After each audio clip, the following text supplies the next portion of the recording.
The old mining station spun slowly against the black void, its lights flickering like a dying heartbeat. Alex Reed watched through the viewport as his ship approached the ancient structure. Metal panels hung loose from the station's hull, and several sections showed signs of emergency repairs done with whatever materials were available. This wasn't supposed to be a rescue mission, but deep space had a way of changing plans. "Picking up a distress beacon, Commander," said his communications officer, Beth. "It's weak, probably been broadcasting for days." Alex nodded and moved away from the window. The Defiance was officially on a survey mission, mapping trade routes through this forgotten sector. Nobody expected to find anything out here except empty space and dead rocks. The mining station changed everything. "Any response to our hails?" Alex asked. "Negative. Power levels are critical according to our scans. Life support is failing." The docking procedure took longer than usual. The station's automated systems were barely functioning, forcing Beth to manually override several safety protocols. When the airlocks finally connected with a satisfying thud, Alex grabbed his emergency kit and headed for the connecting tunnel. The station's interior was even worse than its exterior suggested. Emergency lighting cast red shadows across corroded walls. The air tasted stale and recycled too many times. Alex followed the main corridor toward what his scanner indicated was the station's central hub. His footsteps echoed in the emptiness. He found the alien in what used to be the station's control room. The being sat hunched over a makeshift workstation, surrounded by data tablets and holographic displays that flickered with intermittent power. Alex had seen many species during his years in space, but this one was new to him. The alien's skin was a deep blue-gray color, marked with intricate silver patterns that seemed to pulse with a faint inner light. 4 arms worked simultaneously, across multiple interfaces, though their movements were slow and labored. "Hello," Alex said carefully, activating his universal translator. "I'm Commander Alex Reed. We received your distress signal." The alien's large eyes turned toward him.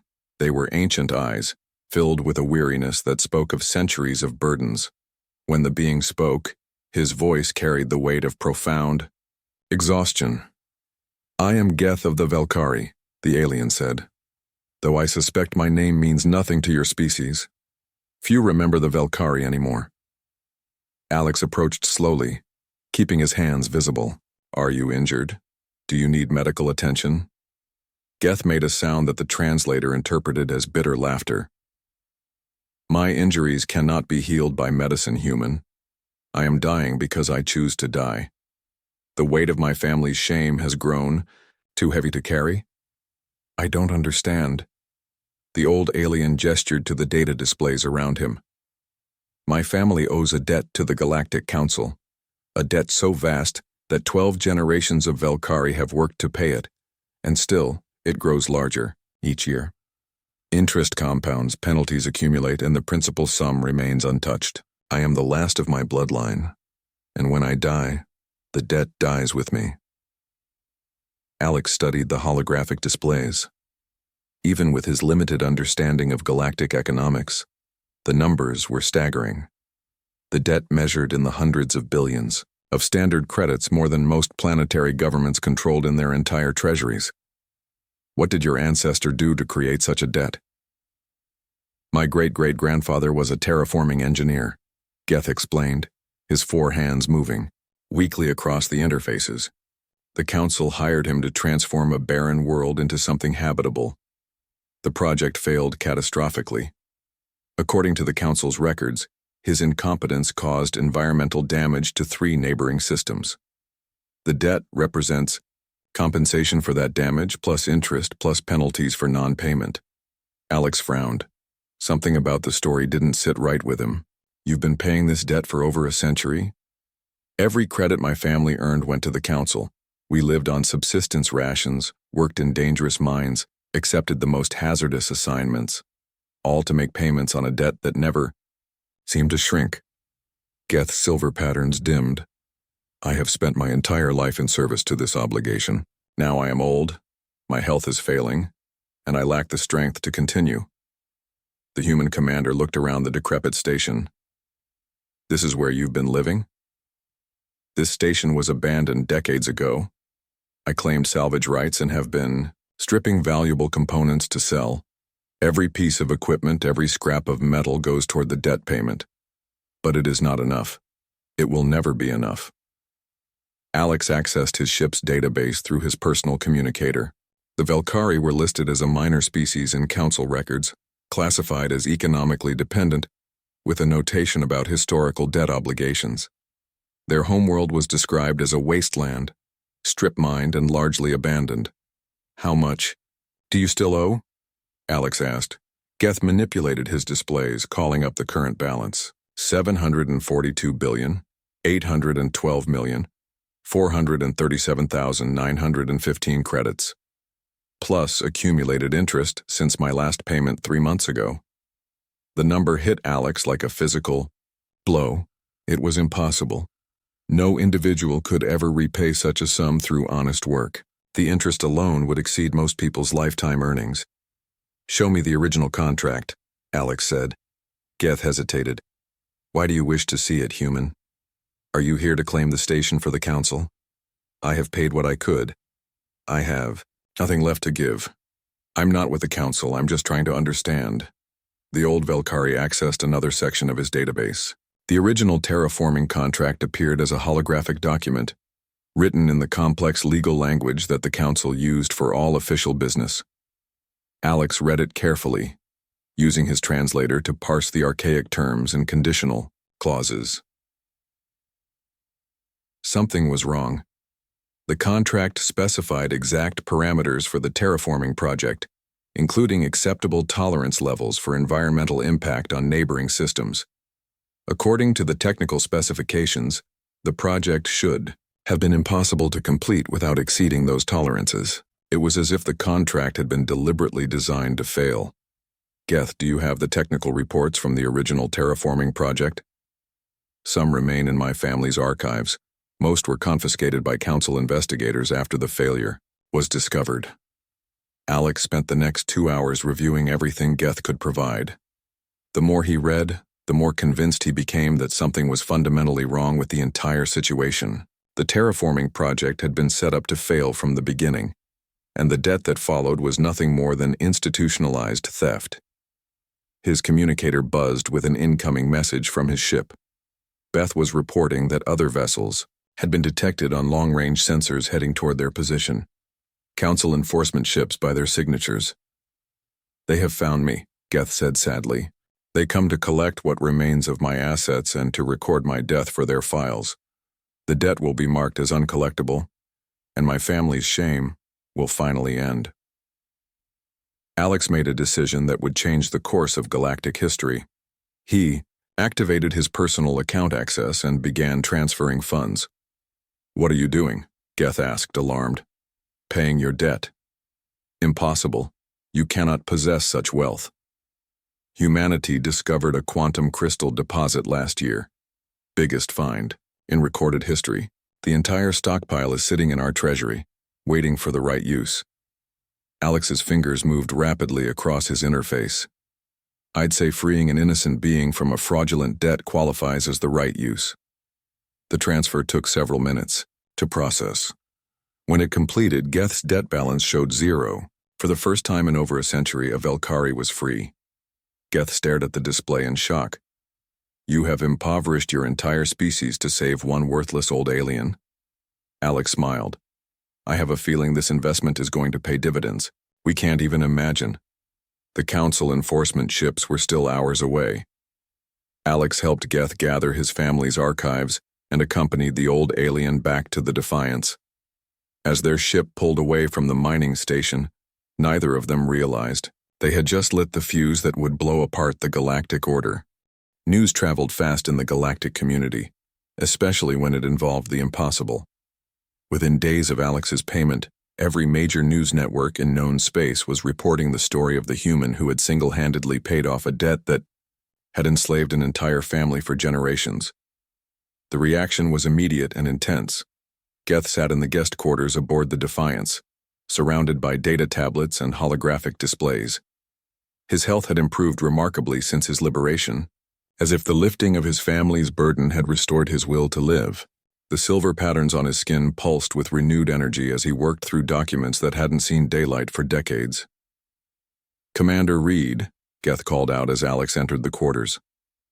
"I have been reviewing my family's complete archives, documents I never had time to examine properly while focused on debt payments. What I have discovered is deeply disturbing." Alex pulled up a chair beside the old alien. Over the past week, he had grown to respect Geth's sharp intelligence and encyclopedic knowledge of galactic history. The Velkari had spent a lifetime studying the debt that bound his family, becoming an expert on council financial practices in the process. "What did you find?"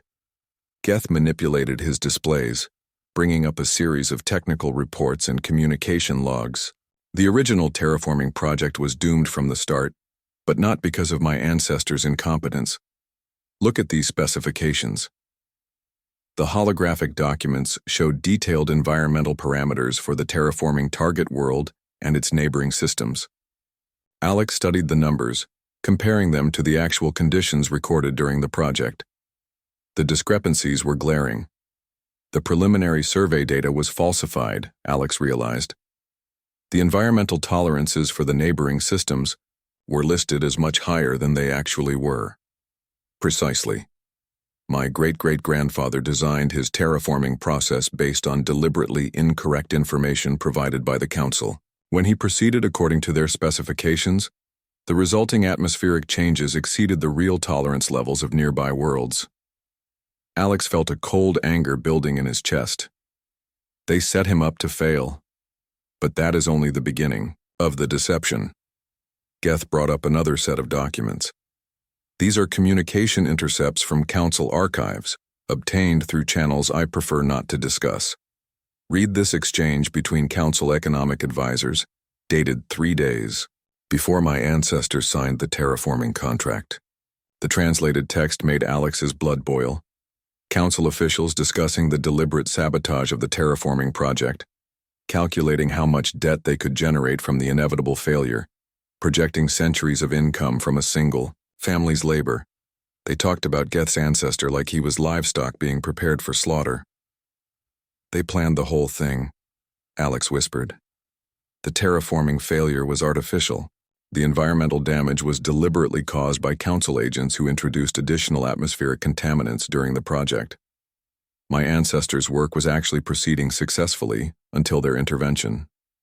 Geth accessed more files, showing Alex evidence that painted an even darker picture. The Velkari terraforming engineer had been specifically chosen because he belonged to a minor species with limited political connections.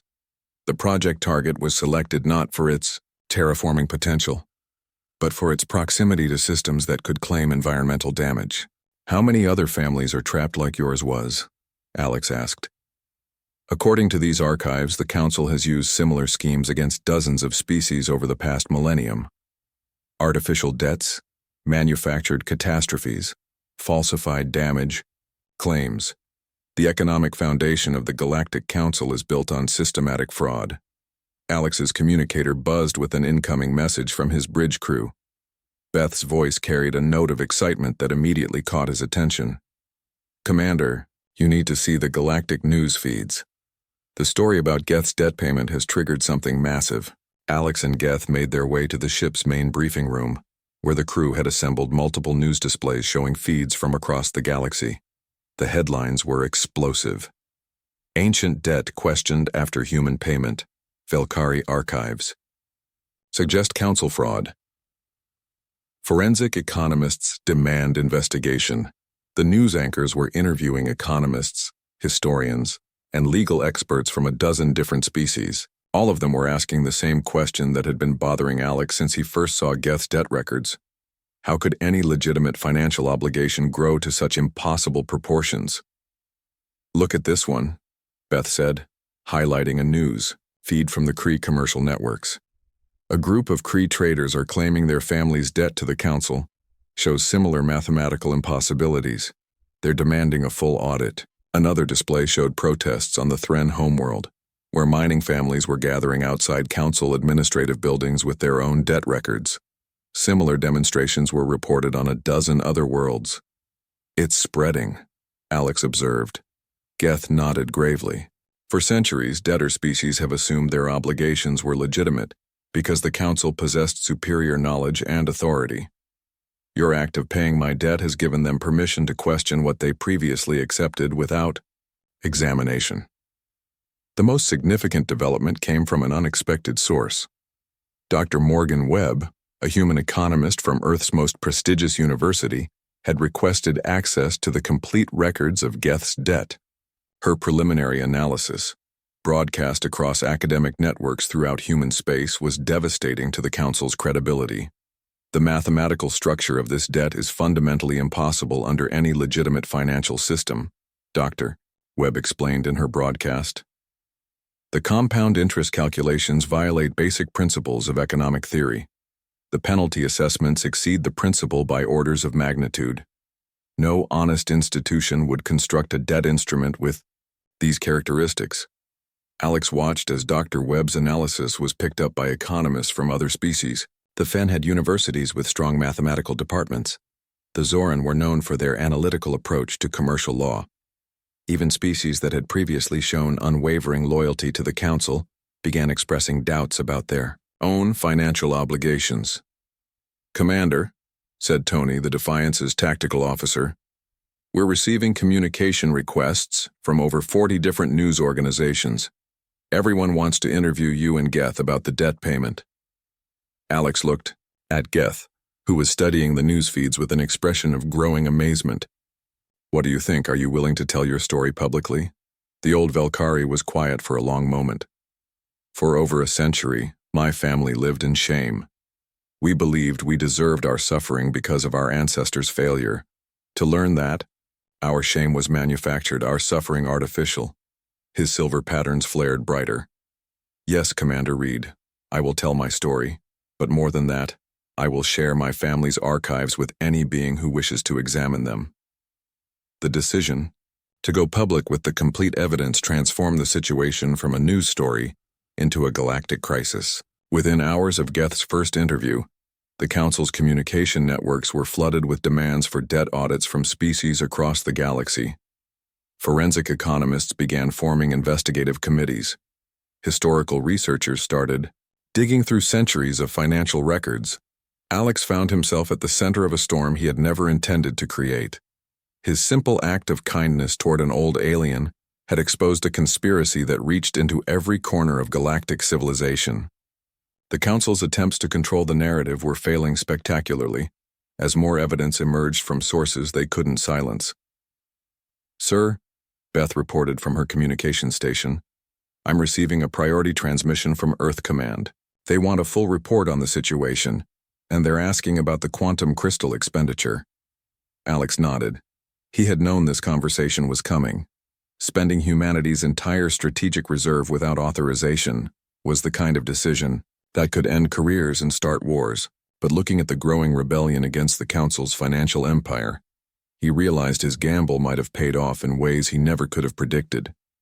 "Tell Earth Command I'll provide a full briefing," Alex said, "and let them know they might want to start reviewing any debts humanity owes to the Council. I suspect we're going to find some very interesting discrepancies in those records as well." The revolution had begun with a single act of human decency. Now it was spreading across the galaxy like wildfire, burning away centuries of lies and revealing the truth beneath. The abandoned warehouse on Port Darwin had been transformed into the most unlikely headquarters of a galactic revolution. Alex walked through rows of workstations where beings from dozens of species pored over financial records, cross-referencing debt structures and identifying patterns of fraud that stretched back centuries. The air hummed with translation software, working overtime as economists, historians, and data analysts collaborated in ways the galaxy had never seen before. "Commander Reed," called out Dr. Webb as she approached with a data tablet in her hands. The human economist had arrived 3 weeks ago with a team of specialists, turning what started as an investigation into Geth's debt into a comprehensive audit of the Council's entire financial empire. "You need to see what we've discovered about the Thren mining operations." Alex followed her to a workstation where a massive holographic display showed the economic history of the Thren homeworld. The data painted a picture of systematic exploitation that made Geth's situation look simple by comparison. The Thren have been paying mining rights fees to the Council for over 800 years, Dr. Webb explained. According to their original contracts, they were supposed to gain full ownership of their mining operations after 2 centuries of payments. But look at this. The display highlighted a series of contract modifications that had been implemented over the decades. Each change extended the payment period, increased the fees, or added new obligations. The Thren had actually paid enough to own their mines several times over, but clever legal manipulations kept them trapped in perpetual debt. How did they hide this for so long? Alex asked. Information compartmentalization, replied Koth, one of the Thren economists working on the investigation. His rocky features showed deep anger as he manipulated the data displays. Each family knew only their own debt situation. The Council prevented us from sharing information by claiming it would violate financial privacy regulations. We never realized that every mining family was trapped by identical schemes. Across the warehouse, similar discoveries were being made about species after species. The agricultural fen had been paying ecological restoration fees for environmental damage that never occurred. The nomadic Kree faced navigation licensing debts for using space routes they had discovered and mapped themselves. The aquatic Delph were charged water processing obligations for cleaning oceans that the Council had secretly contaminated. Geth moved between workstations like a living database, his centuries of research into Council financial practices making him invaluable to the investigation. The old Velkari had become something of a legend among the researchers, proof that even the most impossible debts could be overcome. The pattern is always the same, Geth explained to a group of newly arrived investigators. First, the Council identifies a species with valuable resources or capabilities. Then they create a situation requiring Council intervention. Finally, they impose financial obligations that ensure permanent economic dependency.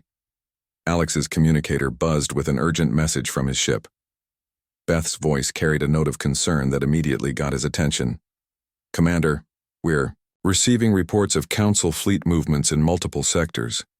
It looks like they're mobilizing their enforcement divisions. Alex wasn't surprised. For weeks, the investigation had been gathering momentum, with more species joining the alliance. Of debt rebels every day, the Council had tried to control the narrative through their official media channels, but independent news networks were broadcasting the evidence faster than it could be suppressed. Any specific targets identified? Alex asked.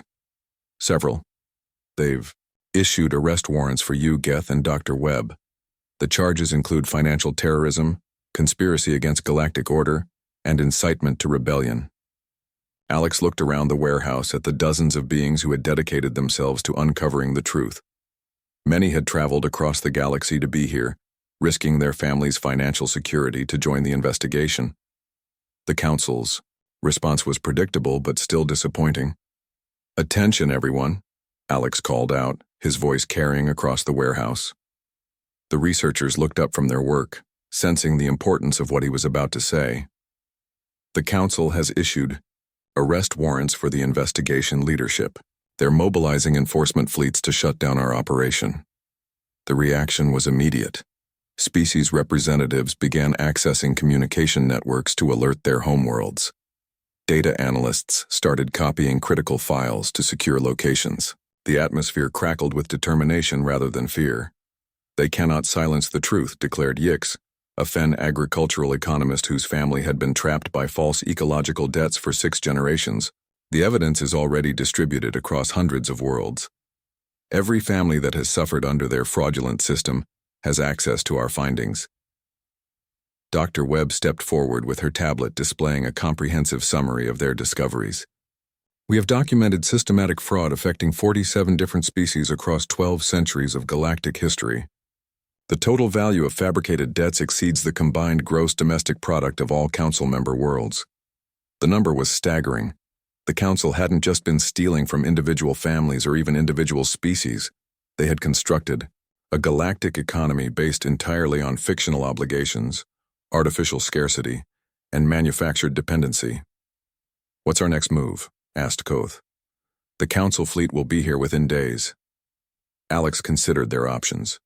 They could scatter, taking the evidence to their respective homeworlds and hoping local governments would act on their findings. They could try to hide, continuing their investigation from secret locations. Or they could do something unprecedented. In galactic history, we go public. All of it. Every piece of evidence, every fraudulent contract, every fabricated debt. We broadcast it simultaneously across every communication network in known space. The suggestion caused a moment of stunned silence. Broadcasting the complete evidence would violate hundreds of council regulations regarding the disclosure of financial information. It would essentially declare war on the existing galactic order. The consequences could be severe, warned Dr. Webb.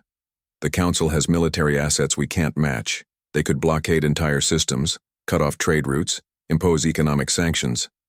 Geth spoke up from across the warehouse, his ancient voice carrying the weight of centuries of suffering. What consequences could be worse than the slavery my family endured for 12 generations? What sanctions more severe than the poverty imposed on billions of beings through fraudulent debts? His words resonated through the room. Every being present had been personally affected by council financial manipulation. Their families, their species, their entire civilizations had been shaped by obligations that were never legitimate. I support Commander Reed's proposal, announced Yix. My people have lived in artificial scarcity for too long. Let the galaxy see what we have discovered. Similar declarations came from representatives of species after species. The Thren mining families, the Kree trading clans, the Delph ocean communities, the Zoran analytical cooperatives, even species that hadn't been directly targeted by debt schemes, recognized the importance of exposing the truth. The next 72 hours transformed the warehouse into a broadcast preparation center. Technical specialists worked around the clock to compile the evidence into formats that could be transmitted simultaneously across multiple communication networks. Translation teams prepared versions in hundreds of languages and data formats. Alex coordinated with his ship's crew to establish secure communication links with news organizations, academic institutions, and government agencies across the galaxy. The plan was ambitious, a synchronized release of all evidence that would make suppression impossible. Commander, Beth reported from her temporary communication station, I'm receiving confirmations from broadcasting partners in 41 systems. The simultaneous release is scheduled for 0800 Galactic Standard Time. Alex looked around the warehouse one final time. In 3 days, they had accomplished something that should have taken years. Beings from species that had been enemies for centuries were working together, united by their shared experience of council exploitation. Geth, Alex called to the old Velkari. Are you ready for this? Geth's silver patterns pulsed with calm determination. My family's shame was built on lies, Commander Reed. Tomorrow the galaxy learns the truth. I am more than ready. As the countdown to broadcast approached, Alex reflected on how a simple act of kindness had grown into something that would reshape galactic civilization. He had paid an old alien's debt thinking he was saving one life. Instead, he had lit a fuse that would burn down centuries of systematic oppression. The revolution was about to begin in earnest. The council's response would be swift and brutal, but the truth was already spreading beyond their ability to contain. Every family that had suffered under fraudulent debts would soon know they were not alone. Every species that had accepted artificial obligations would learn they had been systematically robbed. The galaxy would never be the same. The simultaneous broadcast hit the galaxy like a shockwave. Within hours of the evidence release, communication networks across inhabited space were overwhelmed with traffic as billions of beings accessed the financial records that revealed centuries of systematic fraud.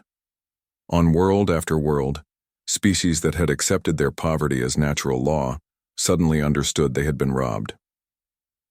Admiral Ross of the Council Enforcement Fleet watched the chaos unfold from his command ship's bridge. Reports flooded in from across the galaxy as his forces struggled to contain a rebellion that seemed to have no single point of control. Unlike traditional uprisings that could be crushed by targeting leadership centers, this revolution was powered by information that had already spread beyond any hope of suppression. Sir, reported his intelligence officer, We're receiving confirmation of uprising activities in the Thren system. Mining families have seized control of the extraction facilities and declared independence from Council Economic Authority. And the Kree sectors? Similar situation. Trading clans have abandoned their debt payment schedules and are refusing to recognize Council financial jurisdiction. They've established independent trade routes that bypass our taxation systems entirely. Admiral, Ross studied the tactical displays showing the growing scope of the rebellion. Red markers indicated systems in open revolt, yellow markers showed regions with civil unrest, and the few remaining green markers representing loyal Council territories seemed to shrink with each hourly update. What about our enforcement capabilities? Can we restore order through military intervention? His tactical officer manipulated the holographic display to show Council fleet positions relative to rebel systems. We have the firepower to pacify individual worlds, but the rebellion spans over 200 systems across 41 sectors. Our forces are insufficient to maintain control over such a vast area simultaneously. The Admiral's worst fears were confirmed by the next intelligence report. The rebellion wasn't just about debt refusal. Species were actively working together in ways that violated centuries of Council policy, designed to keep them isolated and competitive. The Thren were sharing mining technology with the Fen agricultural cooperatives. The Kree were providing transportation services to move Delph water purification systems to worlds that needed them.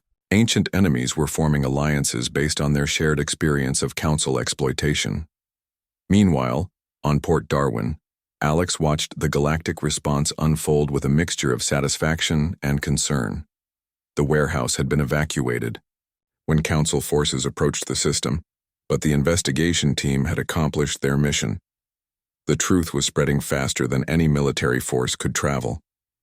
"Commander," Beth reported from her mobile communication setup, "I'm receiving diplomatic inquiries from over 30 planetary governments. They're asking about humanity's position on the rebellion and whether we're prepared to provide leadership for the movement." Alex frowned. Leadership was exactly what he had hoped to avoid. The rebellion's strength lay in its distributed nature, with each species making independent decisions based on shared information rather than following orders from a central authority. What's our official response from Earth Command? That's the interesting part. Earth has just announced withdrawal from all Council economic agreements pending a complete audit of humanity's financial obligations. They're also offering technical assistance to any species conducting similar audits. The announcement from Earth represented a diplomatic earthquake. Humanity was one of the Council's newer member species, but their recent technological advances and resource discoveries had made them economically significant. Their withdrawal from Council agreements legitimized the rebellion in ways that no amount of propaganda could counter. Dr. Webb approached with her latest analysis of the galactic situation. "Commander, the economic implications are staggering. The Council's entire monetary system was based on artificial debt obligations.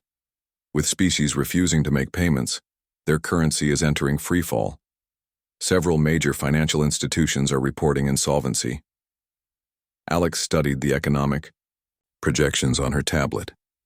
The collapse was happening faster than anyone had predicted. The Council hadn't just been stealing from debtor species. They had built their entire civilization on the assumption that stolen wealth would continue flowing indefinitely. What about the Council's response? They can't just accept the loss of their economic empire. Intelligence reports suggest they're preparing something called Operation Restoration.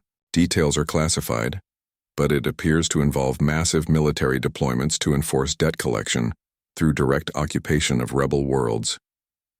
The prospect of galactic war hung over the rebellion like a dark cloud. Alex had started this, hoping to save one old alien from an unjust debt. Now billions of beings faced potential military action because they refused to accept financial slavery. His contemplation was interrupted by an urgent communication from Geth, who had established himself as a coordinator for rebel intelligence networks.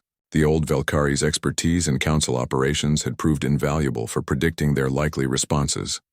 "Commander Reed, I have discovered something that changes everything about Operation Restoration. The Council is not planning to reconquer rebel systems through conventional military force. Alex activated his secure communicator. What do you mean? They intend to frame you as a terrorist leader and demand your surrender in exchange for negotiations. The plan is to broadcast edited recordings that make it appear you orchestrated the entire rebellion as an attack on galactic stability. They believe that discrediting you will cause the movement to collapse. The strategy was clever in its simplicity. The rebellion had no formal hierarchy, but Alex had become its symbolic figurehead through his initial act of paying Geth's debt. If the Council could portray him as a dangerous extremist, they might be able to turn galactic opinion against the entire movement. When are they planning to make this announcement? Within the next 12 hours. They have already prepared the fabricated evidence and secured agreements from several major news networks to broadcast their version of events. Alex realized he was facing the same situation that had trapped Geth's family for generations.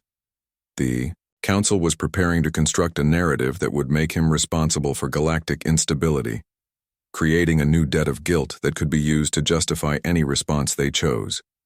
But this time, the situation was different.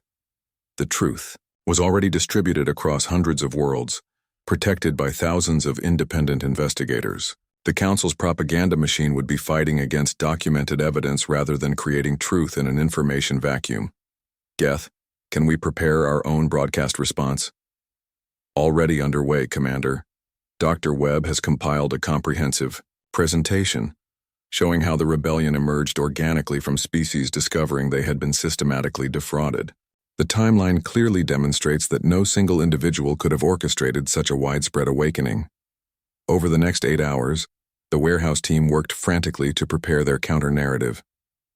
Unlike the Council's fabricated version, their presentation relied entirely on documented evidence, financial records, communication intercepts, historical analyses, and testimony from thousands of affected families across the galaxy.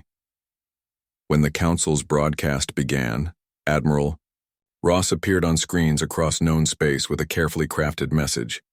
He described Alex as a dangerous radical who had deliberately destabilized galactic civilization through financial terrorism. The edited evidence made it appear that the human commander had planned the entire rebellion as an attack on peaceful Council governance. But the Council had made a critical error in their timing. Their broadcast was immediately followed by the rebel response, featuring complete financial records and unedited documentation that exposed every aspect of their systematic fraud. The contrast between fabricated propaganda and documented truth was so stark that even Council loyalists began questioning their government's credibility.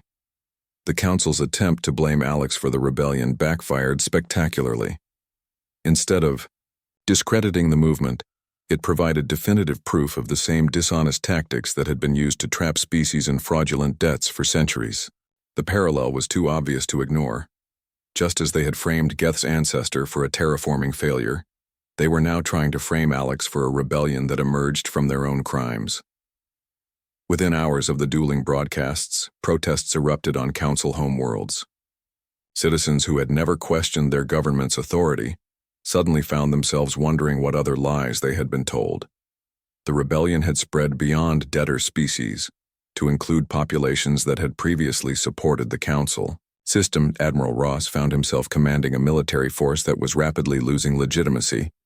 His own officers were requesting permission to review their personal financial obligations to determine if they too had been victims of fraudulent debt schemes. The Council's authority was crumbling from within as well as from without.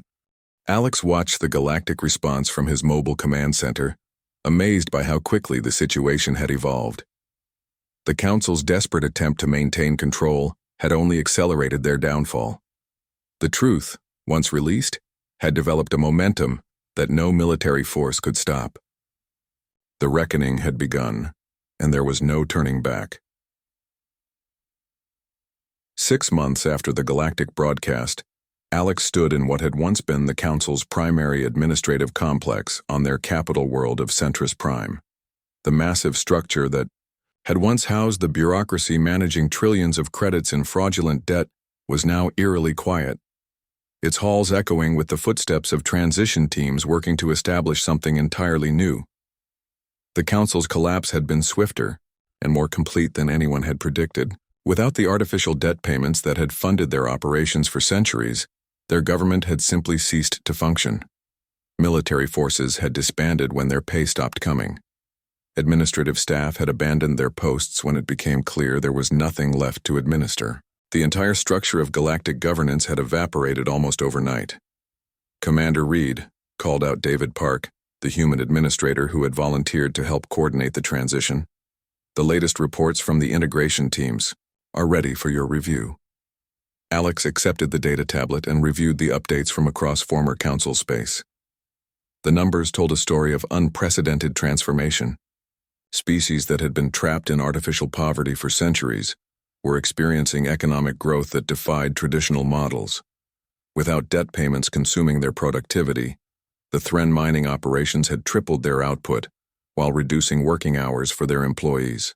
The Fen agricultural cooperatives were producing food surpluses for the first time in living memory. Any word from the Delph Ocean Restoration Project? Alex asked. Remarkable progress. Without the artificial water processing fees, they've been able to invest in advanced purification systems. Several previously uninhabitable water worlds are now supporting thriving ecosystems. They're offering to share their technology with any species that needs it. The voluntary sharing of resources and knowledge had become the defining characteristic of the post-Council galaxy. Species that had been artificially isolated by Council policies were discovering that cooperation produced far better results than the competitive systems that had been imposed on them. Alex walked through the complex toward the main assembly hall, where representatives from over 60 species were working to establish the framework for what they were calling the Free Trade Compact. Unlike the Council's authoritarian structure, the new organization was designed to facilitate cooperation rather than enforce dependency. Geth waited in the assembly hall, his silver patterns now glowing with vibrant health. The old Velkari had become the Compact's first ambassador of restored honor, a position created specifically to help species recover their stolen heritage and reclaim their cultural identity. "How are the negotiations proceeding?" Alex asked. "Better than expected," Geth replied. "The principle of voluntary association is proving popular with species that spent centuries being forced into unwanted obligations. We have preliminary agreements for resource sharing, technology exchange, and mutual defense, all based on actual benefit rather than artificial debt." The assembly hall buzzed with activity as translators facilitated discussions between beings who had never been allowed to communicate directly under Council rule. The Kree traders were sharing navigation data with the Zoran explorers. The Thren mining engineers were collaborating with Fen agricultural specialists on asteroid farming techniques. Ancient enemies were discovering they had far more in common than the Council had ever allowed them to realize. "Commander Reed," announced Dr. Webb as she approached with her latest economic analysis, "I wanted to update you on the financial recovery metrics. The numbers are extraordinary." Alex reviewed her projections. Without artificial debt obligations consuming their economic output, the combined gross domestic product of participating species had increased by over 400% in just 6 months. More importantly, the benefits were being distributed equitably rather than concentrated in the hands of a ruling class. "What about the former Council worlds? How are they adapting to the transition?" Dr. Webb's expression grew more serious. "That's where we're seeing some challenges. Many Council species built their entire civilizations around administering the debt collection system. They're struggling to find their place in an economy based on actual productivity rather than financial manipulation." It was a problem Alex had been expecting. The Council worlds hadn't been evil in any simple sense. Most of their citizens had genuinely believed they were maintaining galactic stability through their financial systems.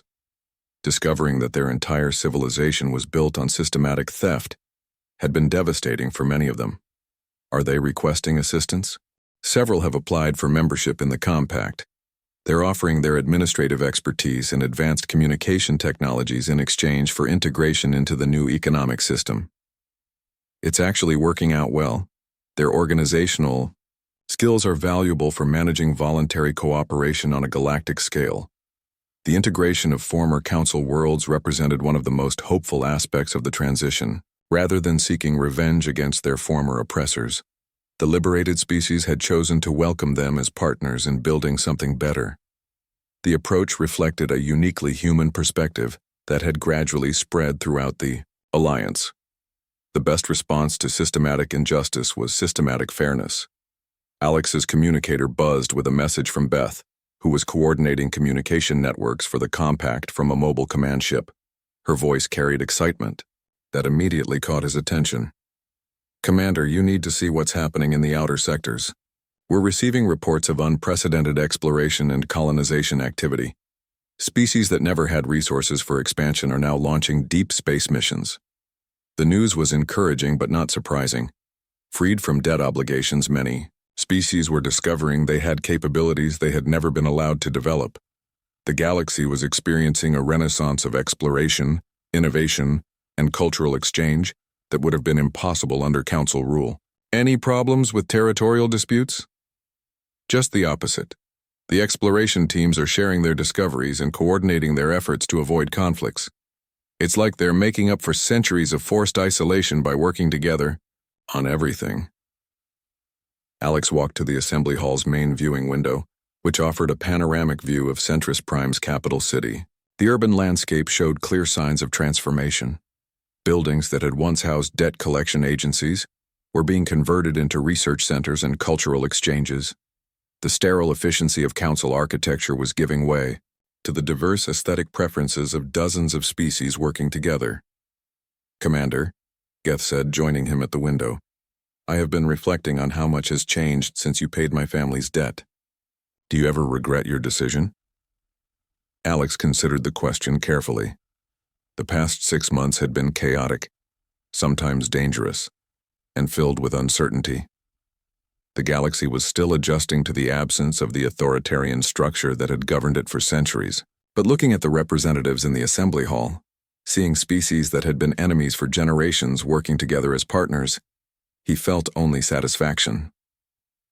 "No regrets," Alex said finally. "Although I have to admit, I never expected one act of kindness to reshape galactic civilization." "Perhaps that is why it worked," Geth suggested. "The Council built their power on complex schemes and elaborate deceptions. You defeated them with something so simple they never saw it coming. Basic human decency applied without calculation of personal benefit." The observation struck Alex as profoundly true.